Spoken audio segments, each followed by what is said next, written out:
Менің мысығыммен мына кофені не байланыстырады? Бара бер. Екеуінде шыққан тегі Эфиопия. Менің Абиссин текті мысығым да мына хош иісті кофе дәндері де сол жерден келген.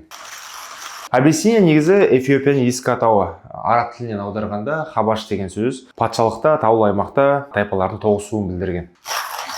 Кофенің тарихы да осы Каф аймағынан бастау алады. Бір жергілікті малшы өзінің малымен қойымен кетіп жатқанда, қой ешкілері осы бір өсімдіктің дәндерін жеп, олар өте сергіп, белсенді болып кеткенін байқаған екен.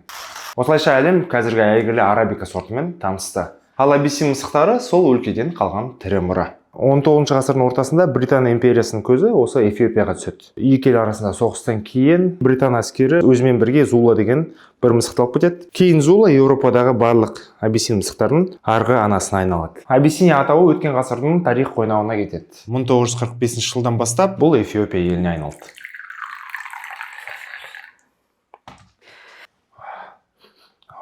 Сондықтан мен осы эфиопиялық кофенің дәмін сезінген сайын бір тарихтың бет-пердесін ашқандай болам. Үнемі Эфиопия туралы ойлап, Абиссиния туралы ойлап, айналамыздың бәрі тұнып тұрған тарих қой деп қалам.